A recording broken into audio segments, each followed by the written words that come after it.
Mayor Anshel Rothschild was one of the richest men in the world in the early 1800s.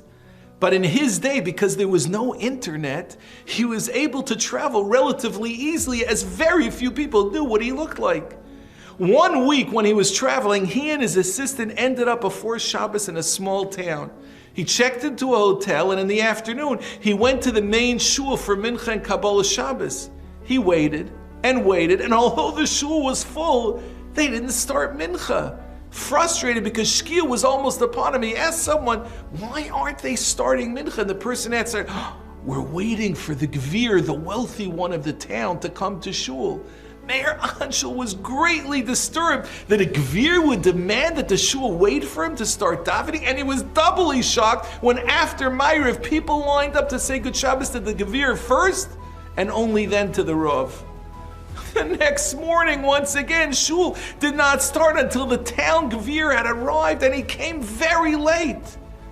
It seems he and his sons really ran that town. They demanded that people give their tzedakah money to the gevir, and then he would give it out to whom he wanted to give it to. A rumor had it that the gevir was fantastically wealthy, and everyone needed a favor from him, hence the tremendous effort to find favor in his eyes. Mayor Anshel knew a scam when he saw one, but couldn't figure out how to dislodge this conniving gevir from the town. His midos were legendary, but in the end, he was left with only one choice. At Kriyas HaTorah Shabbos morning, Mayor Anshel got an aliyah. When it came time for him to make a pledge to the shul, he stunned the shul by saying he would give the town 10 times all of the gevir's wealth once it's identified exactly what he's worth. And so the town asked the gevir to put together his tax returns, which were not forthcoming, and soon it became abundantly clear that the gevir really had nothing. He and his family had been living off the tzedakah they had forced people to give them. Mayor Anshel in his wisdom realized that no real gevir would treat people so terribly, and that is the perfect mashal to our Yetzer Hara. The Yetzer Hara makes himself look so powerful, but when we confront him, he's far from as powerful as we think he is. Today we are starting our first of 10 series on how to defeat our biggest enemy, the Yetzer Hara.